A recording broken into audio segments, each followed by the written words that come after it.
87 ఏళ్ల క్రితం అప్పట్లోనే ప్రపంచవ్యాప్తంగా వచ్చిన నూతన టెక్నాలజీతో యాకుత్ మహల్ సినిమా టాకీస్కు ప్రత్యేక గుర్తింపు ఉండేది. నాడు ప్రారంభమైన ఈ టాకీస్ ఇప్పటికీ ప్రేక్షకులకు వినోదాన్ని పంచుతూనే ఉంది. పాత బస్తీ రద్దీగా ఉండే సందుల్లో ఉన్న యాకుత్ మహల్ గత వైభవానికి అద్దం పడుతుంది.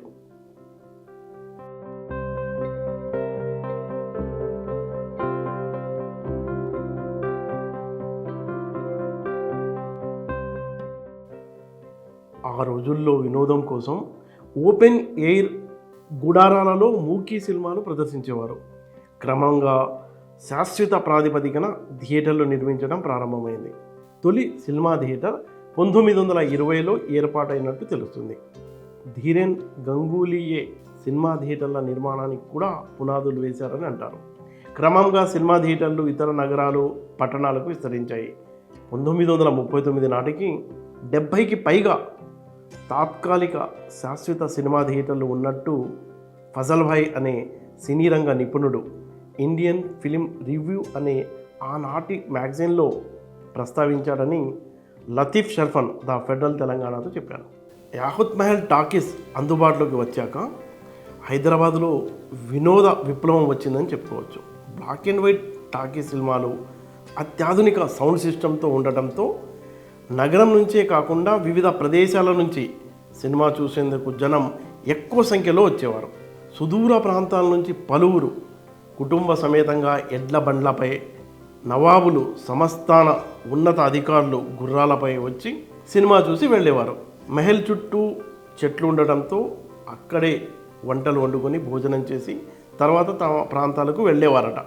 హైదరాబాద్ నగర ప్రహరీ గోడకు అవతల వైపు యాకుత్ దర్వాజా నుంచి వెళ్ళే దారిలో ఈ థియేటర్ ఉండేది. ఆ రోజుల్లో నిజాం పాలకులు టాకీస్ నిర్మాణం కోసం దాదాపు 5 ఎకరాల స్థలాన్ని కేటాయించారు. యాకుత్ మహల్ టాకీస్ నిర్మాణాన్ని 1935లో జాఫర్ నవాజ్ జంగ్ ప్రారంభించారు. 1938లో నిర్మాణం పూర్తయింది. ఈ టాకీస్ ప్రొజెక్టర్ గది ప్రత్యేక ఆకర్షణగా కనిపిస్తుంది.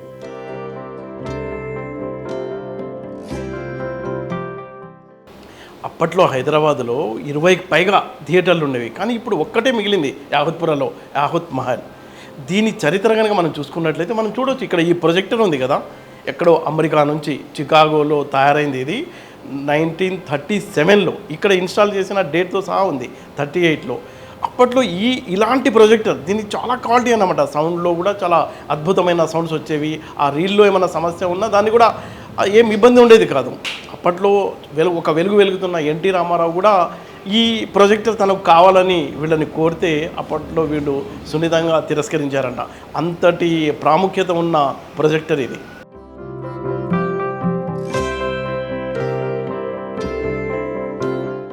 ये रील के ऊपर हम घस दिए, यूँ घस के भी अगर डाल दिए, पूरे लाइनिंग भी मार के डाल दिए, यहाँ पर डाल देगी, वो क्लियर पिक्चर आती थी.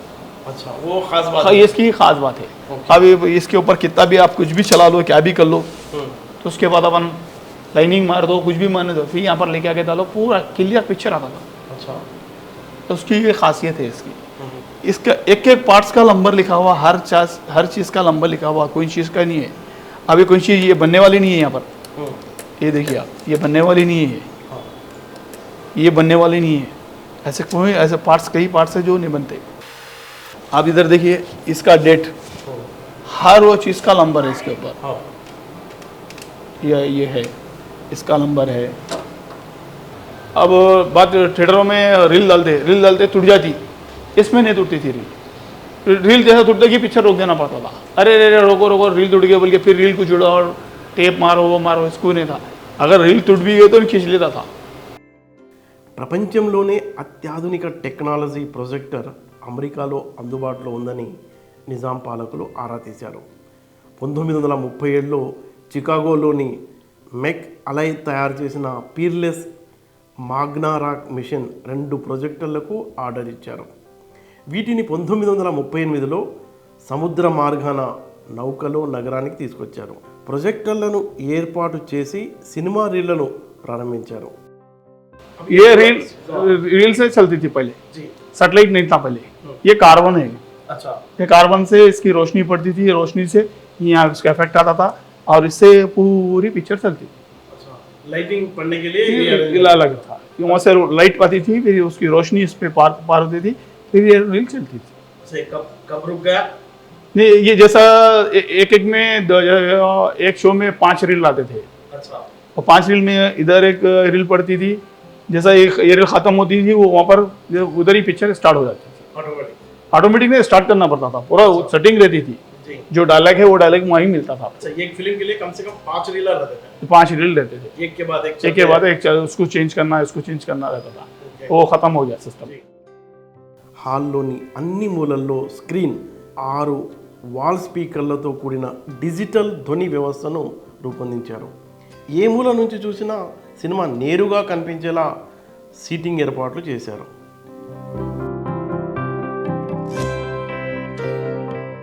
हम तो बचपन से देख रहे हैं, हमारी जैसी थिएटर जैसी है अभी भी वैसी है। साउंड सिस्टम में कुछ चेंजेस नहीं हुए। साउंड सिस्टम थोड़ा हम साउंड कम कर दिए, साउंड पोल्यूशन हो रहा था तो थोड़ा साउंड पोल्यूशन कम कर दिए। आप पिक्चर तो आप तो मशीन देखें हमारी, वो ज़माने में जैसा पिक्चर डाले देवदास दिलीप कुमार की पिक्चर थी, तो लोग देखने के लिए बैठे हुए रहते थे। जो भी दिलीप कुमार साहब की पिक्चर आती थी तो पिक्चर के लिए लाइन रहती थी, सुनिए, और लोग रात से आगे बढ़ जाते थे, टिकट के वास्ते लाइन रहती थी। आज वो सिस्टम ख़त्म हो गया। आज जो भी सिस्टम है फ़ोन में रहेगा सिस्टम। अब कोई भी पिक्चर आ गई फ़ोन में लॉन्च आ जा रही पिक्चर, और उसके बाद पिक्चर मार्केट से गायब हो जा रही है। आज भी जैसे पुराने जैसे पिक्चर आए 547 ఇనుప కుర్చీలు, 192 సీట్ బాల్కనీలు, 81 సీట్లను విఐపీల కోసం ప్రత్యేకంగా ఏర్పాటు చేశారు. నవాజ్ జంగ్ అనంతరం లక్ష్మీనారాయణ యాదవ్ ఆ తర్వాత 2005 నుంచి షర్ఫన్ కుటుంబం ఈ సినిమా హాల్ నిర్వహణ కొనసాగిస్తున్నారు. పైకప్పు, సీట్లు, తలుపులు ఒకేలా ఉంటాయి. నవాబులు తమ కుటుంబ సమేతంగా సినిమా చూసేందుకు వచ్చేవారని, ఇందుకోసం బాల్కనీ మధ్యలో ప్రత్యేక పరదాలు ఉండేవని, హాల్ మధ్యలో కూడా మహిళలు పురుషుల కోసం పరదాలు అమర్చేవారట.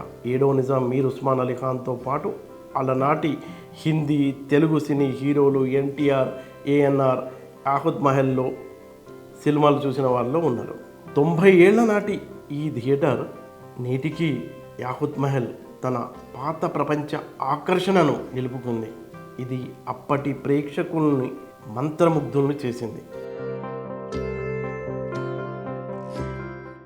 రూపాయి చారా నుంచి 15 సంవత్సరాల నుంచి వస్తా పిక్చర్కి ఇక్కడ మంచిగా చూసుకుంటా. 1 షోలా 2 షోలు ఇక్కడ చూస్తా. పిక్చరు మంచిగా ఇక్కడ మంచి ఉంది టాకీస్ అని వస్తాను నేను. ఇక్కడ పిక్చర్ మొత్తం చూపెడతారు, ఏం కట్ చేయరు, ఏం చేయరు, మంచిగా చూపెడతారు. మంచిగా నేను ఇక్కడ వస్తా, అది గురించి వస్తా. 1 షోలా 2 షోలు చూసి పోతా. థియేటర్లో ఎన్ని హంగులున్నా జనం రావాలంటే మంచి సినిమాలు, భారీ సినిమాలు ఉండాలి కదా. పెద్ద సినిమాలు రావు, చిన్న సినిమాలతో నడవాలి. కాబట్టి థియేటర్కి జనం రారు. కనీసం కరెంట్ బిల్లు కట్టడానికి కూడా ఆదాయం రావడం లేదు. భరించలేని స్థితిలో మూసేస్తున్నారు.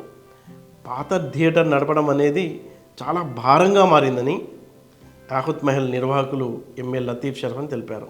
స్వాతంత్ర్యానికి పూర్వం నిర్మించిన ఈ సినిమా హాలు 70 mm పెద్ద తెర, పాతకాలపు ప్రొజెక్టర్ల మినుకుమనే కాంతి గత జ్ఞాపకాలకు సజీవ సాక్ష్యంగా నిలిచింది. యాహుద్ మహల్ దేశంలో తొలితరం సినిమా ప్రస్తావన వస్తే ముంబై, కోల్కతా, చెన్నై పేర్లే చెప్తారు. నిజానికి భారతీయ సినిమా తొలినాళ్ల ప్రస్థానంలోనూ హైదరాబాద్ నగరం కీలక పాత్ర పోషించింది. మనం ఈ థియేటర్లో చాలా పాత బ్రాండ్లు, అంటే అప్పట్లో ఇప్పుడు ప్రతిదానికి అడ్వర్టైజ్మెంట్ ఎలా చేస్తారో ఇక్కడ చూడండి. గ్లూకోకోలా అప్పట్లో పాత దిలీప్ కుమార్ దేవదాస్ ఫిలింలో ఆయన ఆ డ్రింక్ చేస్తారంట. అప్పట్లో అది చాలా ఫేమస్. ఇంకొక విషయం చెప్తాం మీకు, మనం ఇప్పుడు ఐమాక్స్ థియేటర్లో వెళ్ళి పాప్కార్న్ తీసుకుంటే 1300 రూపాయలు ఉంది. థియేటర్కి వచ్చిన వాళ్ళు ఇంటర్వ్యూలో వెళ్ళి స్నాక్స్ తింటారు.